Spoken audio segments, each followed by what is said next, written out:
Hello दोस्तों, स्वागत है आप सभी का आपके अपने चैनल रूमल्टी इंस्टीट्यूट में। जैसा कि आपको पता है कि आज मैंने रात ही बता दिया था कि टेस्ट सीरीज 31 का सॉल्यूशन करेंगे, तो लिखा भी हुआ है टेस्ट सीरीज 31।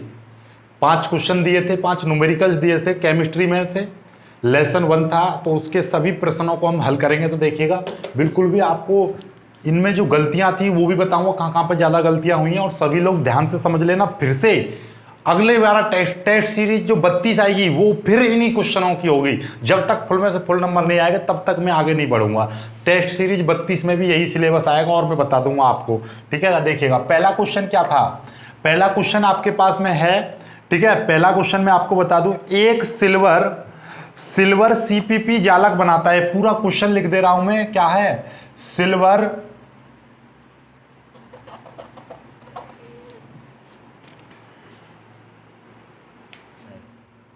यू है,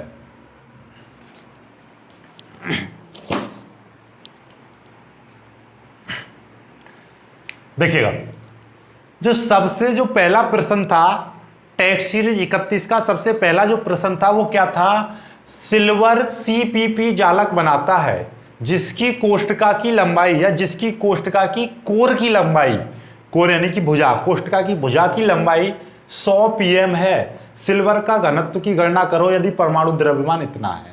तो सबसे पहले क्वेश्चन में ये देख लीजिए क्या चीज दी है। सबसे पहले क्या चीज आपको दिया है वो चीज लिख लीजिए। क्या चीज दे रखी है जरा देखना। कोष्ठका क्या दे रखी है, सीपीपी जालक। तो कोष्ठका आपकी दे रखी है, कोष्ठका बराबर दे रखी है सीपीपी। और सीपीपी का मतलब क्या है आपका, आप जानते हो, एफसीसी होती है वही सीपीपी होती है। तो इसीलिए इसमें जेड बराबर कितना होता है, जेड बराबर 4 होता है। जिनको नहीं पता भैया, एफसीसी के लिए जेड बराबर 4 होता है, बीसीसी के लिए जेड बराबर 2 होता है, और एससी के लिए जेड बराबर कितना, 1 होता है, ठीक है। और इस एफसीसी को हम बोलते हैं क्या, आपका सीपीपी, राइट। तो ये आ गया आपका। इसकी कोर की लंबाई, कोर की लंबाई का मतलब क्या है, कोर ए बराबर कोर की लंबाई दे रखी है 100 pm। देखो, सबसे बड़ी गलती यहीं पर होती है। क्या होती है, यहां पर गलती होती है आपकी। इसको आपको देखिएगा, क्वेश्चन को आगे पढ़ो जरा, 100 pm, और इसका परमाणु द्रव्यमान दे रखा है 150 U। यू का मतलब क्या है, ये ग्राम प्रति मोल में दे रखा है। तो ये ग्राम प्रति मोल में दे रखा है, तो आपको ये दूरी सेंटीमीटर में चाहिए होती है। तो इसको हमेशा हम सेंटीमीटर में नहीं बदलते हो, आप क्या कर लेते हो, यहाँ पे 100 की मल्टीप्लाई करके इसको मीटर में बदलो। पिको का मतलब मीटर में बदलेंगे, 10 की पावर -12 ये मीटर में। सभी बच्चों ने यही गलती की है कि इसको आपने सेंटीमीटर में नहीं बदला है, इसको सेंटीमीटर में। ये चीज देखनी होती है। यदि ये परमाणु द्रव्यमान यू में दे रखा है, यू का मतलब क्या है, 150 ग्राम प्रति मोल दे रखा है, तो आपका यदि ये ग्राम में दे रखा है तो ये सेंटीमीटर में ली जाएगी, और यदि ये किलोग्राम में दे रखा होता तब ये आपका मीटर में रखा जाता। क्योंकि ये ग्राम में दे रखा है, यू का मतलब क्या होता है, ग्राम प्रति मोल होता है। यू का मतलब होता है ग्राम प्रति मोल। बेटा ध्यान से समझ लो, यू का मतलब होता है ग्राम प्रति मोल, और ग्राम प्रति मोल यदि ये द्रव्यमान दे रखा है इसका, तो ये दूरी आपको किस में चाहिए, सेंटीमीटर में चाहिए। तो अभी देखिएगा, पहली बात तो इसको ही थोड़ा सा सॉल्व करेंगे। इस 100 में से 2 चली जाएंगे तो ये कितना हो जाएगा, चलो इसको लिख दो, 100 गुणा ये 10 की पावर कितना हो जाएगा, -10 सेंटीमीटर हो गया। आप कहोगे कुछ ने यहाँ पे 10 की पावर 14 कर दिया है। ऐसा है कि ये मीटर दे रखा है, 1 मीटर बराबर होते हैं 100 सेंटीमीटर, अर्थात 1 मीटर बराबर होते हैं 100 सेंटीमीटर। अर्थात आप ऐसा भी लिख सकते हो, 1 मीटर बराबर 10 की पावर 2 सेंटीमीटर, और 1 सेंटीमीटर बराबर होता है 10 की पावर -2 मीटर। ये चीज होती है। तो 1 सेंटीमीटर को जब मीटर में बदलते हैं तो 10 की पावर -2 से मल्टीप्लाई करते हैं, और जब मीटर को सेंटीमीटर में बदलते हैं तो 10 की पावर +2 से मल्टीप्लाई करते हैं। ये चीज भेजे में रख लो। तो देखिएगा, ये मीटर था, तो इस मीटर को सेंटीमीटर करने के लिए हमने 10 की पावर 2 इसमें जोड़ दिया, तो ये -12 थे, जब इसमें 10 की पावर 2 आ गया तो -10 बच गए। क्यों, क्योंकि +2 यहां से कम हो गए, ये चीज। और इसको और थोड़ा सा और सॉल्व कर लीजिए, तो ये +2 है, इसका 100 का मतलब क्या है, +2, तो ये और खत्म हो जाएंगे। तो इसको क्या लिख दोगे आप, 10 की पावर -8 सेंटीमीटर आ जाएगा। सिंपल सी बात है। जिनको नहीं पता, बायोलॉजी वालों को अभी थोड़ी सी दिक्कत हो रही होगी इसमें, तो उनको मैं समझा दूं कि देखिएगा, 100 का मतलब ही होता है 10 की पावर 2, ठीक है। 10 की पावर 2 इसमें 100 का मतलब लिखा हुआ है 10 की पावर 2, 10 की पावर 2 यानी 8, 10 में से 10 की पावर 2 प्लस के 2 आएंगे तो कितने बचेंगे, माइनस के 8 बचेंगे, राइट। तो ये चीज स्क्रीनशॉट ले लीजिए इस चीज का, ठीक है। तो ये चीज यहाँ पर यही गलती है सभी की मोस्टली, बाकी सवाल में सबने सही किया है, बाकी सभी ने सही किया है। अब यहां से आपका ये द्रव्यमान दे रखा है, यानी m बराबर कितना दे रखा है, 150.5 इतने u दे रखा है। बस आपसे पूछा क्या है, इसके घनत्व की गणना करनी है, रो, ये घनत्व पूछा है आपका। तो रो का फॉर्मूला क्या होता है, रो बराबर होता है आपका ZM बट्टे AQNA। AQNA, NA क्या होती है, आवागाद्रो संख्या होती है, इसका मान फिक्स होता है आपका, ठीक है। अब बाकी वैल्यू रखिएगा, Z का मान कितना है, Z का मान हो जाएगा 4 गुणा M की वैल्यू कितनी है, M की वैल्यू है 150.5 बट्टे A की वैल्यू कितनी है, 10 की पावर -8, ये वैल्यू रख दिया, गुणा NA की वैल्यू आप जानते हो फिक्स होती है 6.022 गुणा 10 की पावर 23। बच्चों ने यहां पर भी गलत कर रखी, ये घाते भी गलत कर रखे, इन बातों को रट लीजिए आप, ठीक है।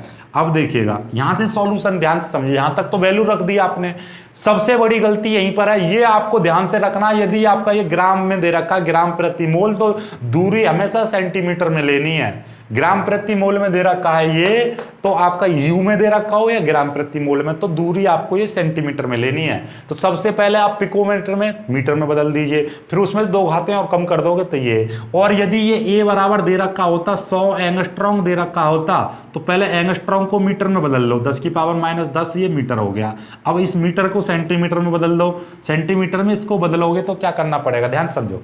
एंगस्ट्रॉन्ग को मैंने मीटर में बदल दिया, अब इसको सेंटीमीटर में बदल दो, तो इसमें क्या है 2 घातें कम कर दोगे तो 8 सेंटीमीटर हो जाएगा। पूछो क्यों, क्योंकि 1 मीटर में 100, यानी कि ये 10 की पावर 10 है और इस मीटर की जगह पे आपने लिख दी 10 की पावर 2, ये सेंटीमीटर आ गया। इस 2 से ये घातें कम हो जाती हैं तो कितना हो जाएगा, 10 की पावर -8 बचेगा। फिर ये 2 घातें भी इसको कम कर देंगे तो 10 की पावर -6 सेंटीमीटर आ जाएगा, राइट। तो ऐसे होती है ये बातें, तो ये आपको भेजे में पता होनी चाहिए ये वाली बातें, स्क्रीनशॉट ले लेना इसका, ठीक है।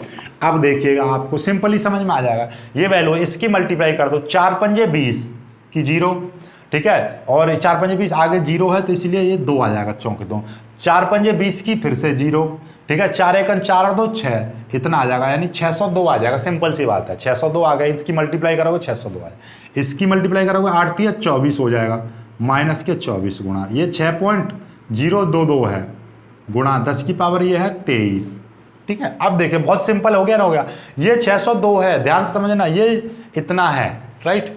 अब देखिएगा आपको लिखना कैसे है, ऐसा है कि ये चीज आप, ये 6.022 है और ये इसको भी आप 1 और 2 अंक ले जाओ आगे, तो ऊपर को लिख जाओगे 6.02, ठीक है। 6.02 गुणा 10 की पावर, क्योंकि ये पॉइंट यहाँ पर था, यहाँ से 1 अंक 2 अंक आगे गया तो 2 घातें प्लस की, पॉइंट इधर जाता है तो प्लस की घातें आती हैं, पॉइंट इधर जाता है तो माइनस की घातें आती हैं। तो पॉइंट को हम कितने अंक आगे ले गए, 2 अंक आगे ले गए तो 10 की पावर 2 आ गया, राइट। 2 अंक आगे ले गए तो 10 की पावर 2 आ गया।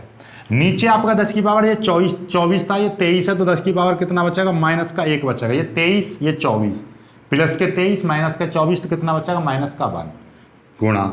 अब देखिएगा जरा, ये ऊपर ये पॉइंट के बाद 2 अंक दे रखे तो नीचे भी 2 ही अंक रख लीजिए, 6.02। अब ये बोले सर ये 2 कहाँ पे खत्म कर दिया, सार्थक अंक की प्रॉपर्टी लगाई हमने, 6.022 है तो हमने 2 अंक तक ले रहे हैं, तो उससे अगला अंक देखेंगे क्या 5 या 5 से अधिक है। यदि यहाँ पे ये 3 भी होता तो भी हम इसको 6.2 लिख देते, यदि ये यहाँ पे 4 होता फिर भी इतना ही लिख देते, लेकिन यदि ये 5 होता तो फिर यहाँ पे मैं कितना लिख देता, 6.03 लिख देता। क्यों, क्योंकि यदि ये 5 है तो इसमें 1 जोड़ दूंगा, उससे अगले वाले अंक में 1 जोड़ दिया जाता है। यदि 5 या 5 से अधिक होता है तो, ये 5 से कम है तो इसलिए इसको इग्नोर मार देते हैं, छोड़ देते हैं, कोई इफेक्ट नहीं पड़ेगा इस पर। सार्थक अंक की प्रॉपर्टी लगा दी हमने, ठीक है, ये हो गया। अब आपको दिखाई दे रहा है इससे ये कट जाएगा, पूरा का पूरा ये कट गया। कटने के बाद में कितना बचता है, वही आपका आंसर बचेगा, यानी कि ये बचेगा आपका, देखिएगा ये इतना बचेगा। ऊपर तो बचेगा आपका 10 की पावर 2 और नीचे बचेगा 10 की पावर -1, -1 भी ऊपर जाएगा तो कितना हो जाएगा, 10 की पावर 2 और 1 3 हो जाएगा, क्योंकि ये ऊपर जाएगा प्लस का हो गया ये। या फिर आप लिख सकते हो इसको 1000। इसका मात्रक क्या बनेगा, ये घनत्व निकाल रहे हैं तो इसका मात्रक बनेगा ग्राम प्रति सेंटीमीटर क्यूब। ग्राम प्रति सेंटीमीटर क्यूब, राइट। तो ये आ जाएगा। जिन्होंने किलोग्राम में निकाल दिया है कोई दिक्कत नहीं है, ग्राम को आप किलोग्राम में बदलोगे तो कितना देखिएगा ऐसे, ग्राम प्रति सेंटीमीटर क्यूब का मतलब क्या होता है, ये होता है। तो 1000 गुणा ग्राम का मतलब क्या है, 10 की पावर -3, ये किलोग्राम हो जाएगा। और ये सेंटीमीटर क्यूब है, तो 1 सेंटीमीटर बराबर कितने मीटर होते हैं, 10 की पावर -2 होते हैं। तो इसकी पावर 3 कर दोगे तो ये मीटर क्यूब में बदल जाएगा। तो ओवरऑल बात ये है कि आप इसको चेंज करो, 2 तिया 6, 10 की पावर 6 ऊपर जाएगा तो कितना हो जाएगा, 1000 गुणा 10 की पावर, ये ऊपर इधर -3 है, ये ऊपर जाएगा 10 की पावर ये -6 हो जाएगा, ठीक है। ये 6 हो गया, राइट, सॉरी प्लस के 6 हो जाएगा, ठीक है। तो इतना आपको इशू करना ही नहीं है। ये समझ में आ रहा है ये कैसे, जिनको नहीं समझ में आया उनको मैं फिर से बता दूं कि आपको ये ग्राम प्रति सेंटीमीटर क्यूब को किलोग्राम में बदलना है। ग्राम प्रति सेंटीमीटर क्यूब को किलोग्राम में बदलना है, तो मैं आपको डायरेक्ट बता दे रहा हूँ, ठीक है। ये चीज़ याद कर लीजिए, ग्राम प्रति सेंटीमीटर क्यूब को आपको किलोग्राम में बदलना है, तो आप 10 की पावर 3 से गुणा कर दोगे तो ये किस में बदल जाएगा, किलोग्राम प्रति मीटर क्यूब में बदल जाएगा, ठीक है। ये चीज़ ग्राम प्रति सेंटीमीटर क्यूब को आपको इसमें बदलना है, तो 10 की पावर 3 से मल्टीप्लाई कर दोगे, ठीक है। तो ये 1000 तो है ही आपका, तो सिंपल सी बात है। तो ये रो कितना हो जाएगा, रो हो जाएगा आपका 1000 के साथ में गुणा 10 की पावर 3 आ जाएगा। ये कितने में बदल जाएगा, किलोग्राम प्रति मीटर क्यूब में बदल जाएगा आपका, ठीक है। ये मीटर क्यूब में बदल गया। अब बोलोगे ये कैसे आया, तो देखिए 1 ग्राम बराबर होते हैं, 1 ग्राम बराबर होते हैं 10 की पावर -3 किलोग्राम होते हैं, और 1 सेंटीमीटर बराबर होते हैं 10 की पावर -2 मीटर होते हैं, और 1 सेंटीमीटर क्यूब बराबर होते हैं 10 की पावर -6 मीटर क्यूब, ये होते हैं, ठीक है। तो इस तरह से आपका ये देखिएगा, किलोग्राम 10 की पावर -3 ऊपर आएगा और 10 की पावर -6 नीचे आएगा। 10 की पावर -3 ऊपर, 10 की पावर -6 नीचे, और ये ऊपर जाएगा 6, तो 10 की पावर कितना बचेगा, 3 बचेगा। क्यों, क्योंकि ये नीचे आपका कितना है, 6 है, ऊपर 3 है, तो 6 ऊपर जाएगा प्लस के 6 में से 3 चले जाएंगे तो 3 बचेंगे। तो ओवरऑल आपको इतना ज़्यादा झंझट नहीं पालना है, आपको ज़्यादा झंझट नहीं पालना है, सीधे सीधे उत्तर तो यहाँ पे लिखना है, लेकिन कुछ बच्चों के जो IIT वगैरह करना चाहते हैं तो उनके पास थोड़ा सा आगे की बात बता दी है मैंने उनके लिए, क्योंकि ऑप्शन यदि ये नहीं दे रखा होगा तो ये दे रखा होगा, और ये भी नहीं दे रखा होगा तो 1000 का मतलब क्या है, 10 की पावर 3, और 10 की पावर 3 ये है, तो 10 की पावर कितना हो जाएगा, 6 हो जाएगा। तो जैसा उत्तर दे रखे वैसा करना है, लेकिन आपको अभी फिलहाल के लिए कितना, इसको मारा गोली, सिंपल ये है इसका राइट आंसर, ठीक है। ये इसका क्या है, राइट आंसर है। समझ में आ गया होगा ये कैसे आया है, ठीक है। तो अब बोलेंगे सर दोबारा बताओ, कुछों की आदत रहती है समझ में आने के बाद भी दोबारा, तो वो इस वीडियो को पीछे कर सकते हो और फिर आसानी से इसको देख सकते हो, पूरी तरह समझ में आ जाएगा। समझ आना केवल ये वाली चीज़ थी, ये वाली चीज़, ठीक है। और थोड़ा सा यहाँ से ये काटने पीटने वाली बातें, ठीक है। बहुत समझ में आ गई, प्यार से सार्थक अंक की प्रॉपर्टी लगा हमने काट दिया है। आई होप कि आपको ये समझ में आ गया होगा। समझ में आ गया तो वीडियो को लाइक जरूर कर देना, वीडियो को लाइक जरूर करना। अगले सवाल पर बढ़ते हैं, इस सवाल को मिटा दे रहा हूँ मैं।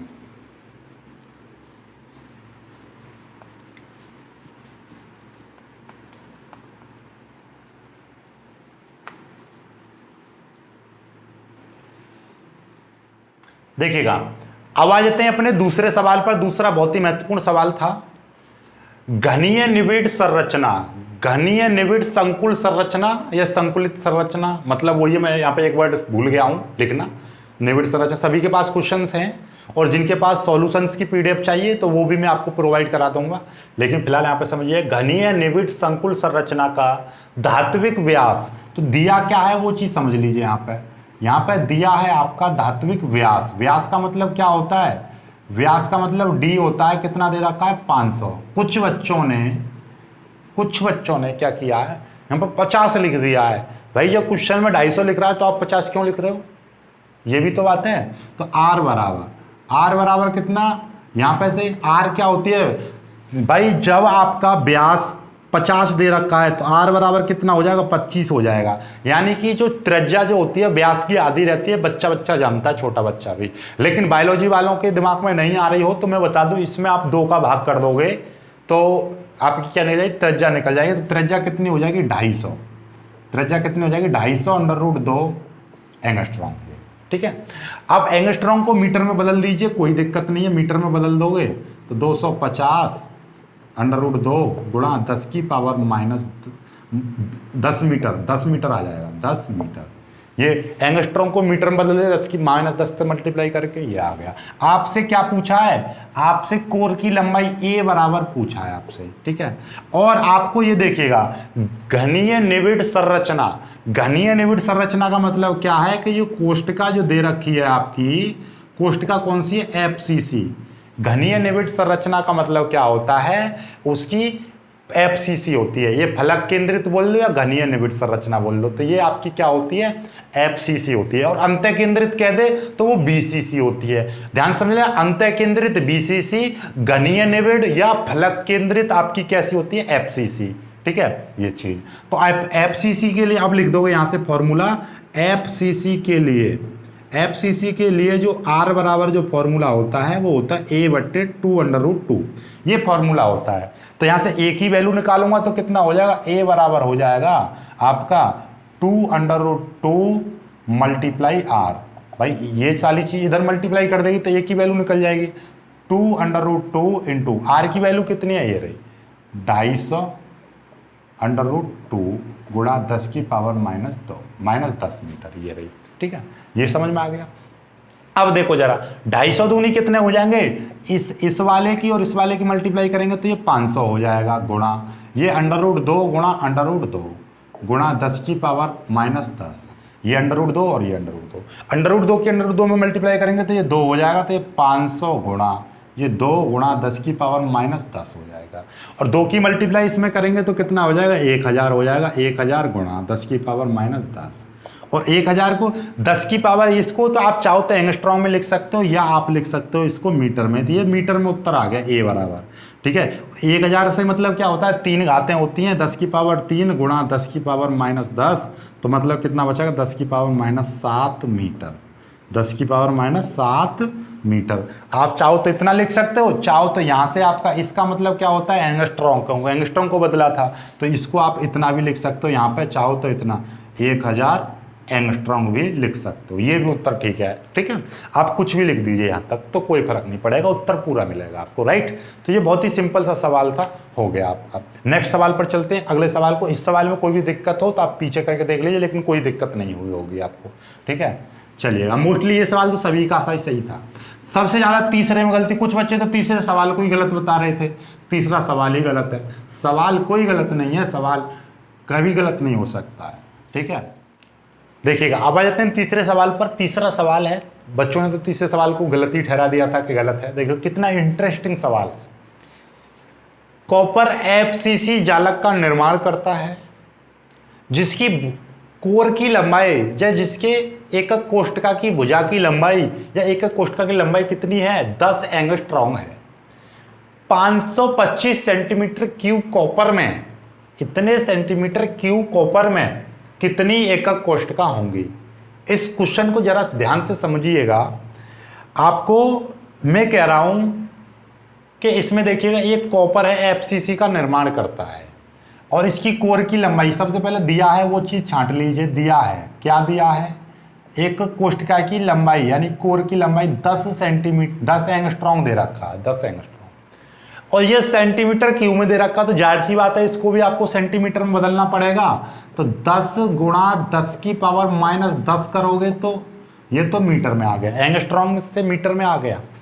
अब इसको भी सेंटीमीटर में करिएगा, 10 गुणा 10 की पावर -8, ये हो गया सेंटीमीटर में, और एक 10 से ये घातें खत्म हो जाएगी, 10 की पावर -7 सेंटीमीटर, ए बराबर इतना आ गया, राइट।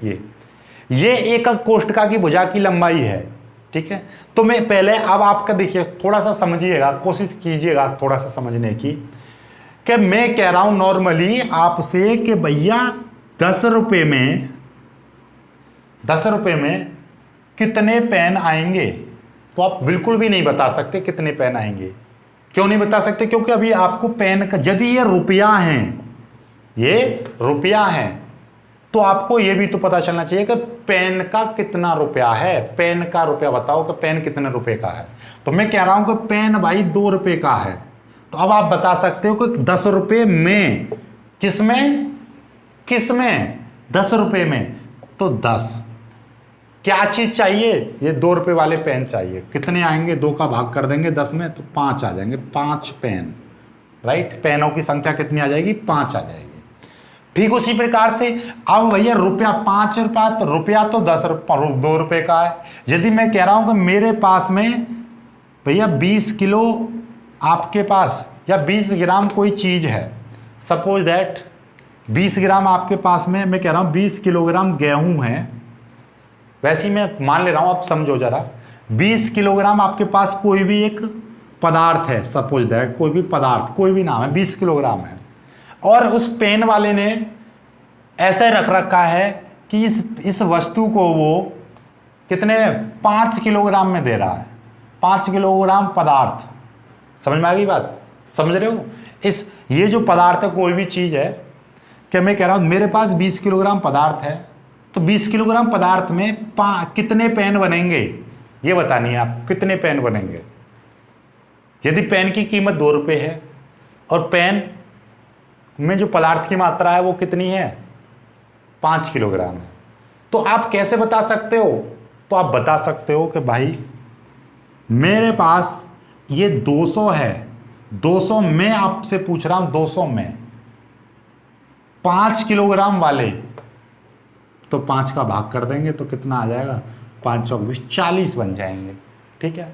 ठीक उसी प्रकार से अब सवाल पर आ जाओ। सवाल में क्या कहा है कि एक भुजा की लंबाई यानी एक कोर की लंबाई कितनी दे रखी है, 10 एंगस्ट्रॉम, यानी भुजा की लंबाई इतनी दे रखी है, और इतने सेंटीमीटर क्यूब, ये क्या दे रखा है, ये इतने सेंटीमीटर क्यूब, ये कॉपर दे रखा है इतना, यानी कि एक तत्व दे रखा है, तत्व, और ये तत्व का क्या है, आयतन दे रखा है। सेंटीमीटर क्यूब क्या दे रखा है, आयतन दे रखा है। तो सिंपल सी बात है, आप इस आयतन में, यानी कि मैं कह रहा हूं इस 500 सेंटीमीटर क्यूब, यानी कि 500 सेंटीमीटर क्यूब में कितनी कोष्ठका होंगी, तो ये क्या है, आयतन दे रखा है तत्व का, तो कोष्ठका का आयतन निकाल दो, इसके नीचे रख दो तो निकल जाएगा।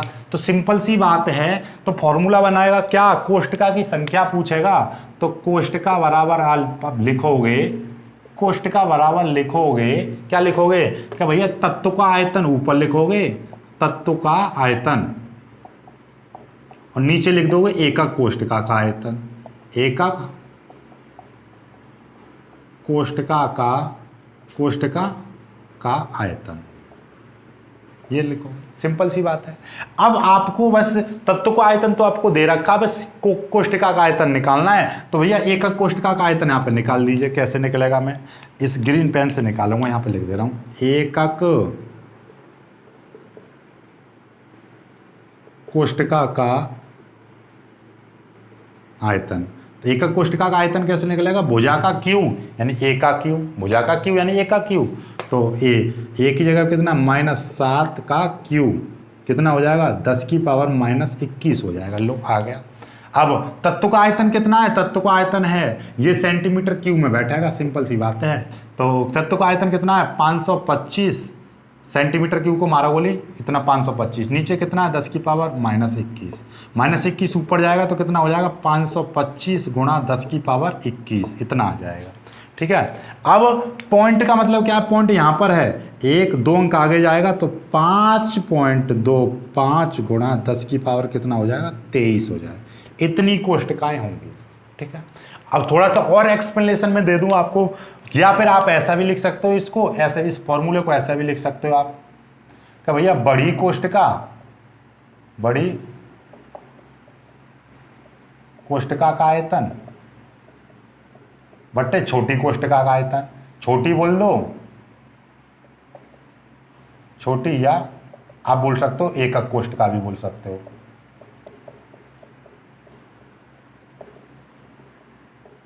आयतन बात तो वही है, बड़ी कोष्ठका यानी कि ये तत्व का आयतन दे रखा है, ये पूरे इतने कॉपर में। मतलब क्या होता है कि देखिएगा इस टाइप की कोष्ठकाएं होती हैं, जैसे ये है तो इस टाइप की कोष्ठकाएं घन टाइप की होंगी, इसमें कोष्ठकाएं ऐसे छोटे छोटे घन होंगे।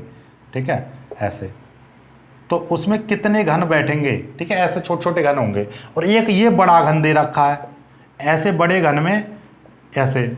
सपोज दैट, मैं कह रहा हूं सपोज दैट कि एक आपके पास बड़ा घर है और बड़े घर का आयतन इतना दे रखा 525 सेंटीमीटर क्यूब कॉपर, मतलब ये बड़ा घर है, और एक कमरा जिसकी भुजा की लंबाई कितनी दे रखी है, जिसकी भुजा की लंबाई इतनी 10 एंगस्ट्रॉम दे रखी है। सपोज दैट मैं आपको अब थोड़ा सा दैनिक भाषा में या आपके दैनिक जीवन में यूज करते हो उस भाषा में बता रहा हूं। मेरे पास में एक घर है और घर का जो आयतन है, घर का आयतन दे रखा है मेरे पास में 64 सेंटीमीटर क्यूब दे रखा है, ठीक है, या 64 दे रखा है, 64, ठीक है, 64 मीटर क्यूब दे रखा है। सपोज दैट 64 मीटर क्यूब दे रखा है मेरे घर का आयतन, और मैं इस घर में ऐसे कमरा बनाना चाह रहा हूं, ऐसा कमरा बनाना चाह रहा हूं जिसकी भुजा की लंबाई ऐसा कमरा बनाना चाह रहा हूं जिसकी भुजा की लंबाई 2 मीटर है। कितने मीटर है? 2 मीटर है, 2 मीटर है। तो आप कितने कमरा बनेंगे? तो 2 का डायरेक्ट भाग नहीं करोगे इसमें, कैसे पता चलेगी? पहले इस कमरा का भी तो आयतन निकाल लो। कमरा, यदि मैं घनाकार कमरा बनाऊंगा तो कमरे का आयतन कैसे? भुजा का क्यू, तो कमरे का आयतन यानी छोटा आयतन निकालूंगा तो कितना हो जाएगा? भुजा का क्यू यानी कि 2 का क्यू, तो कितना हो जाएगा? 2 दूनी 4 दूनी 8 आ जाएगा। तो ये भुजा का क्यू निकल आया, इतना निकल आया, तो ये इतने मीटर क्यू हो जाएगा। समझ में आ गई? तो ये कमरे का आयतन तो है 8 मीटर क्यूब, और मेरे पास घर का आयतन कितना है? पूरे घर का, यानी एक जगह है जिसका आयतन है 64 मीटर क्यूब, और मेरे पास ये कमरा का जो आयतन है वो इतना है। तो कितने कमरे बन सकते हैं? इस 64 में 8 का भाग कर दो, 2 64, तो 8 बन सकते हैं। कितने बन सकते हैं? 8 कमरे बन सकते हैं, राइट। तो उसी प्रकार से एक FCC यानी कि बहुत बड़ा एक वो होगा तत्व, तो उसमें छोटे छोटे घनाकार क्या होंगी? कोष्ठिकाएं होंगी। तो जिसकी एक कोष्ठिका की लंबाई 10 एंगस्ट्रॉम है, तो 10 एंगस्ट्रॉम है तो इसको मैंने मीटर सेंटीमीटर में बदला और फिर इसका आयतन निकाल दिया, तो 10 की पावर -21 सेंटीमीटर क्यूब आ गया, इतना आयतन आ गया। अब मुझे इतने आयतन में कितनी कोष्ठिकाएं बनेंगी? तो इस वाले आयतन का भाग कर दिया, जिसमें इसमें क्या चीज? ये वाली कितनी होंगी? तो इसका भाग कर दिया, डायरेक्ट निकल आया, है ना? इजी था ना, इजी, बस यही था। और कुछ बच्चों ने यहाँ पे क्या करा है? इसको मीटर में ही रहने दिया है, बाकी कंसेप्ट यही लगाया है लेकिन इसको मीटर में रखा है। बच्चों मेरे ये देखिएगा, ये एंगस्ट्रॉम में, ये सेंटीमीटर में, दोनों चीजों को एक ही चीज में रखोगे तभी आप कर पाओगे सवाल को, अदरवाइज गलत हो जाएगा, ठीक है। तो आगे से ये ध्यान रखना है आपको, ठीक है। चलिएगा आगे चलते हैं अगले सवाल पर, ठीक है। अगला सवाल बहुत ही लाजवाब है और बहुत ही प्यारा सवाल है और बहुत ही छोटा सवाल है, चलिएगा उसे भी करते हैं। देखिएगा अब आ जाते हैं अपने चौथे सवाल पर। चौथा सवाल भी बहुत ही लाजवाब सवाल है। देखिएगा, एक पदार्थ FCC जालक का निर्माण करता है, मैंने शॉर्ट में लिख दिया है, FCC जालक का निर्माण करता है जिसकी कोर की लंबाई, तो क्या चीज दे रखी है वो चीज छांट लीजिए आप। सबसे पहले दिया है, क्या दिया है? कोर की लंबाई, यानी कि पहले तो कोष्ठिका ले दीजिए। कोष्ठिका कौन सी है? कोष्ठिका है आपकी FCC, और FCC के लिए Z बराबर कितना होता है? 4, ये जरूर लिख देना है। कोष्ठिका की कोर की लंबाई A बराबर कितना दे रखा है? 8.64 pm, तो 8.64 pm को पहले मीटर में बदल लीजिए। मीटर में तो डायरेक्ट बदल दिया करो, ये मीटर में बदल गया आपका, पिकोमीटर से मीटर में बदल गया। लेकिन आगे पढ़ना जरा, घनत्व दे रखा ग्राम सेंटीमीटर क्यूब, और मैंने पहले ही चीख के बता रहा हूं, जब भी कभी भी ग्राम सेंटीमीटर में आ जाए तो इसको भी आपको सेंटीमीटर में तुरंत चेंज कर देना है। तो 8.64 गुणा 10 की पावर -10 सेंटीमीटर। क्यों हो गया? क्योंकि भैया 1 मीटर में 10 की पावर 2 सेंटीमीटर होते हैं, तो 2 सेंटीमीटर इसमें से कम हो जाएंगे, 10 की पावर -10 सेंटीमीटर बचेंगे, राइट। और इसका घनत्व भी दे रखा है। घनत्व कितना दे रखा है? 4.08 ग्राम सेंटीमीटर -3। तो आपको परमाणु द्रव्यमान आपसे पूछा है, यानी कि कैपिटल M आपसे पूछा है, ठीक है। और आप जानते हो फॉर्मूला क्या है? रो बराबर फॉर्मूला होता है ZM बट्टे AQNA, ये होता है। अब आपका M की वैल्यू निकालोगे तो ये चीज़ इधर मल्टीप्लाई हो जाएगी, यानी कि ये AQNA अपॉन Z बराबर M। देखिए ये चीज़ ऊपर चली गई और ये Z नीचे आ जाएगा ये चीज़। तो अब M की वैल्यू निकालोगे तो कैसे निकलेगी M की वैल्यू? देखिएगा थोड़ा सा और इधर से लिखना प्रारंभ करूँगा मैं। M बराबर क्या? सिंपल सी बात है, रो की वैल्यू क्या है? 4.08 गुणा, ठीक है, AQ यानी भुजा का क्यू, भुजा कितनी है? 8.64 गुणा 10 की पावर -10 का क्यूब गुणा Na की वैल्यू कितनी है 6.022 गुणा 10 की पावर 23 और Z की वैल्यू कितनी है 4 ये चीज़। और 4 से तो ये कट जाएगा, देखिएगा 4 एकन 4.0 4 दूनी 8 ये कट गया, ठीक है। ये भाई 4 एकन 4 0 4 दूनी 8 तो ये कितनी आ जाएगी 1.02 गुणा ये हो जाएगा 8.64 गुणा 8.64 गुणा 8.64 गुणा 10 की पावर ये कितना हो जाएगा 30 हो जाएगा माइनस का 30 और ये कितना है ये आपका नीचे, चलो यहाँ से ऐसे बिल्कुल शुरू से यहाँ से लिखूँगा जो आपको दिखाई दे जाए 1.02 गुणा इसका कितना 8.64 गुणा 8.64 गुणा 8.64 गुणा ये और ये 10 की पावर कितना हो जाएगा माइनस का 30 10 या 30 और ये गुणा 6.022 गुणा 10 की पावर 23 ये चीज़, ठीक है। अब देखिएगा आप पहले इन तीनों की मल्टीप्लाई कर लीजिए तो 1.02 गुणा मेरे पास इन तीनों की मल्टीप्लाई होके रखी है 644.97 गुणा 10 की पावर ये देखिएगा सॉरी पहले इसको भी लिख दे रहा हूँ 6.022 गुणा 10 की पावर -7 30 में से 23 जाएंगे तो मतलब है तो 30 माइनस का तो माइनस के 7 बचेंगे क्योंकि प्लस के 23 है ये घट जाएंगे उल्टे घट जाएंगे ये आ गया। अब इन तीनों की मल्टीप्लाई कर लीजिए, जब इन तीनों की मल्टीप्लाई कर लोगे तो तीनों की मल्टीप्लाई करके आएगा 3961.68 गुणा 10 की पावर -7 ये आ गया, राइट ये आ गया। अब इसको चाहो तो 1 2 3 अंक आगे आ जाएगा तो 3.96 गुणा 10 की पावर 3 अंक आगे जाएंगे तो माइनस के 4 बचेंगे। देख लीजिए आप कि ये पॉइंट यहाँ पर है पॉइंट तो 1 2 3 अंक तो इधर को जब पॉइंट जाता है इधर तो प्लस की घातें आती हैं तो 3 घात प्लस की आएंगी माइनस के साथ पहले से तो माइनस की 4 बचेंगी। ये क्या था एम था तो एम का मतलब क्या है ग्राम प्रति मोल ये आ जाएगा या आप इसको यू भी लिख सकते हो आप, ठीक है। तो ये उत्तर आ जाएगा आपका एम का, ठीक है। ये कुछ बच्चों ने ये 4 गुणा 10 की पावर -4 कर रखा उनका भी ठीक है, ठीक है। तो इसमें कोई ज़्यादा बड़ा इशू नहीं है। बाकी बहुत ही लाजवाब प्रश्न था, क्या था कुछ भी नहीं था इसमें, बहुत ही सिंपल था। इनकी मल्टीप्लाई आप कहोगे सर ये बाकी का कहाँ गया, देखोगे आपको मैं बता दूँ ये था 9 6 1 6 8 हमें आगे से मतलब नहीं, हमें ये 2 अंक तक लिया है पॉइंट के बाद यहाँ पे 2 अंक तक तो इससे अगला अंक देखें 5 या 5 से अधिक यदि यहाँ पर 6 होता तो इसमें 1 जोड़ देते तो इसको 3.97 कह देता मैं, राइट, ठीक है। तो ये चीज़ होती है तो वो 5 से कम है तो ये चीज़ सिंपल सवाल था हो गया, ठीक है। तो अगले सवाल पर चलते हैं। अगले सवाल अब आ जाते हैं इस टेस्ट सीरीज के अंतिम सवाल पर। 5वां सवाल है सोडियम अंतः केंद्रित घन जालक बनाता है जिसकी कोर की लंबाई पूरा नहीं लिखा है मैंने सीधा लिख दिया कोर 50 pm है तो सोडियम का व्यास ज्ञात करना है।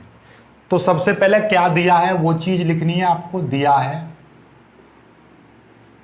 क्या दे रखा जरा देखना जरा सोडियम अंतः केंद्रित घन जालक। तो ये कोष्टका कौन सी है सबसे पहले तो आपको यही पता रहनी चाहिए कि ये कोष्टका कौन सी है।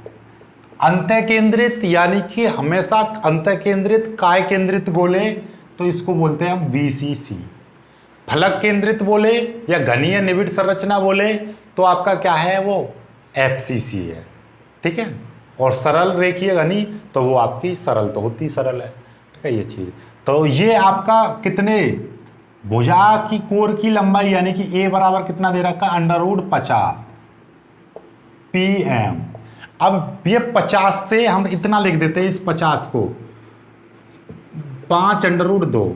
सभी बच्चों की तो यही समस्या है कि ये 5√2 कैसे आया, तो वो चीज़ समझ लो। देखिएगा जैसे हमारे अंडर आप जानते हो कि भैया 36 का क्या होता है, आप जानते हो 6 होता है, 4 का कितना होता है 2 होता है, √9 का कितना होता है 3। तो ये आता कैसे है, ये आता ऐसे है कि हमें 36 का निकालना है तो 36 का पहले फैक्टर कर लीजिए 18 दूनी 36 2 में 18 और 3 दिया 9 और 3 एकम 3।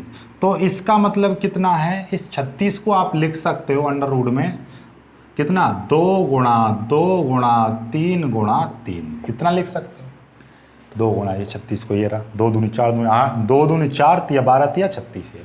अब इसका क्या है, हम जोड़े बनाते हैं, ये जोड़े ये जोड़े, तो एक जोड़े का 1 2 आ जाएगा, इस जोड़े का ये 3 आ जाएगा, कितना आ जाएगा 2 तिया 6 ऐसे। यदि ये 8 होता अंडर रूट में तो हम कितना लिख से 2 गुणा 2 गुणा 2, भाई 2 चौक 2 दूनी 4 दूनी 8 ऐसे लिख देते। अब एक जोड़े से तो मैंने 2 बाहर निकाल लिया, अंदर वाले का जोड़ा नहीं बनना है तो 2 अंडर रूट 2। ठीक उसी प्रकार से ये 50 है तो 50 को कैसे लिख सकते हैं हम, 2 का भाग कर दीजिए 25, फिर ये 25 कट जाएगा 5 से, फिर कट जाएगा ये, तो 50 को आप लिख सकते हो 2 गुणा 5 गुणा 5 ऐसे। इस जोड़े से 1 बाहर निकल जाएगा 5, 2 अंडर रूट के अंदर रह जाएगा ये चीज़। कल मैंने एक बार 12 आया था 12, तो 12 का मतलब क्या है 2 गुणा 3, देख लीजिए 2 दूनी 4 तिया 12। अब इस जोड़े से 2 में बाहर निकाल दूंगा, कितना बचेगा 3, तो ये इस तरह से ये वैल्यू आ जाती है आपकी, समझ में आ गई। पहले फैक्टर कर लो, फिर जो जोड़े में है वो 1 बाहर निकाल दो, जो जोड़ा नहीं बन रहा है वो अंदर ही रहने दो अंडर रूट में, तो ये आ गया राइट, ये चीज़ वैल्यू आपकी आ जाती है। अब आगे देखते हैं हम, इसका आगे क्या है, ये पिकोमीटर दे रखा है तो इसको आप किस में, मीटर में चेंज कर दीजिए, सिंपल सी बात है। तो 5 अंडर रूट 2 गुणा 10 की पावर माइनस 12 ये मीटर में आ जाएगा। क्लियर है। अब यहां से आपसे पूछा है व्यास पूछा, यानी कि डी पूछा है आपसे, तो व्यास से पहले आप त्रिज्या निकाल लो। तो भैया बीसीसी के लिए फॉर्मूला क्या होता है, बीसीसी के लिए तो आर का फॉर्मूला होता है अंडर रूट 3a/4, ये होता है 4 है ये 4, ठीक है ये। अब ये वैल्यू अंडर रूट 3/4 गुणा, ए की वैल्यू कितनी है, ए की वैल्यू ये है 5 अंडर रूट 2 गुणा 10 की पावर माइनस 12, ये मीटर, ये चीज़ है। सिंपल सी बात है, हो गया लो सॉल्व। अब इसको सॉल्व कैसे करेंगे ये देखिएगा। अंडर रूट 3 की वैल्यू होती है, अंडर रूट 3 लिख दो चलो, अंडर रूट 3 गुणा ये है 5 गुणा ये है कितना आपका अंडर रूट 2 गुणा 10 की पावर माइनस 12/4। अब देखिएगा अंडर रूट 3 की वैल्यू 1.732, ये 5 है, अंडर रूट 2 की वैल्यू 1.414 गुणा 10 की पावर माइनस 12/4, ये चीज़ आ गई। समझ में आ गया, ये समझ में आ गया, ठीक है, बिल्कुल समझ में आ गया। अब इस 4 से इसको काट सकते हो, काट दीजिए, कैसे कट जाएगा ये 4 का, देखिएगा इसको कैसे काटेंगे, तो 4 में 1 में दोगे भाग तो ना जाने की 0 आएगी, फिर आगे पॉइंट आ रहा है तो इसलिए ये पॉइंट लगा दोगे। अब ये 17 देखिएगा, 4 चक 16, 1 आ गया, 4 तिया 12 और 4 तिया 12, तो कितने बार कट गया 0.433 गुणा ये कितना है 5 है, गुणा ये कितना है 1414 गुणा 10 की पावर माइनस 12, ठीक है ये चीज़। तो यहाँ से आर की वैल्यू इन 1 2 3 तीनों की मल्टीप्लाई कर लो, और मल्टीप्लाई करके मैं आपको बता दे रहा हूँ कितना आ जाएगा। भाई मल्टीप्लाई तो आप आसानी से कर ही लोगे, मल्टीप्लाई तो आप कितनी बड़ी भी कर लीजिए, छोटे बच्चे को दे देंगे वो भी पॉइंटों की मल्टीप्लाई कर लेगा। 4 3 3 मल्टीप्लाई 5 मल्टीप्लाई 1.414, तो ये 3.06 कितना आ जाएगा 3.06 गुणा 10 की पावर माइनस 12, ये आर की वैल्यू निकला है इतने मीटर। और हमें तो निकालना है व्यास, तो व्यास बराबर हो जाएगा, यानी कि डी बराबर व्यास, भैया त्रिज्या का 2 गुना होता है, यदि त्रिज्या 10 है तो व्यास 20 होगा, तो ऐसे ही इसका डबल कर देंगे तो कितना 2 गुणा 3.06 गुणा 10 की पावर माइनस 12, इसकी जब मल्टीप्लाई करोगे 2 छिक्के 12, 2 तिया 6 गुणा 10 की पावर माइनस 12, इतने मीटर। उत्तर आ गया, लो कर लीजिए। 12 का मतलब कितना होता है 6.12, इसको पीएम भी लिख सकते हो आप। क्लियर है बात, तो ये आपका क्लियर हो गया सवाल। बहुत ही अच्छा सवाल था और बहुत ही शानदार खूबसूरत सवाल था जो कि हो चुका है। अब आपको क्या करना है पता ही है, आपको क्या करना है, ज़्यादा से ज़्यादा प्रैक्टिस करनी है। और मैं पहले ही बता चुका हूँ, पढ़ाना आपका नहीं छोड़ा जाएगा और ना ही कभी छोड़ेंगे आगे। पर थोड़ा सा दुख होता है, दुख इसलिए होता है क्योंकि मैं मेहनत करता हूँ आपके साथ और उसका परिणाम ना मिले, ठीक आपका अच्छे नंबर ना आए तो मुझे दुख होगा, क्योंकि मैं मेहनत कर रहा हूँ। जो मेहनत नहीं करेगा टीचर, उसे क्या दुख, उसे क्या मतलब, जिसको आपसे लगाव होगा तो उसे दुख भी होगा, वो आपको डांटेगा भी, आपको पढ़ाएगा भी, सारे काम करेगा। लेकिन जिसे सिर्फ अपने मतलब है उस पैसे से, तो वो तुमसे क्या मतलब है, भैया तुम पैसे देते रहो और चलते रहो अंदर काम। ठीक है, तो आई होप कि आप समझ पा रहे होंगे मेरी बातों को, मैं क्या कहना चाह रहा हूँ। बस आप लोग ज़्यादा से ज़्यादा मेहनत करिए मन से, और टेस्ट सीरीज 32 ऐसे ही सवालों पर आएगी, 5 ही सवाल दूंगा उसमें भी मैं आपको। ठीक है, तो आपको क्या करना है, वीडियो को लाइक कर दीजिए, ज़्यादा से ज़्यादा लाइक करिए। ज़्यादा क्या, लाइक तो एक ही बार होती है, पर मैं यही कहूँगा सभी लोग लाइक कर देना वीडियो को। और आप व्हाट्सअप चलाते तो व्हाट्सअप पर शेयर करना, आपके पास जितने भी ग्रुप हैं उनमें शेयर करना। एटलीस्ट आप व्हाट्सअप चलाते तो अपने व्हाट्सअप पर स्टेटस भी लगा दिया करो हमारी वीडियो का, और फेसबुक चलाते हो फेसबुक पर शेयर कर दिया करो, जहाँ पर भी आपको मन करे वहाँ पर शेयर ज़रूर कर दिया करो वीडियोज़ को। तो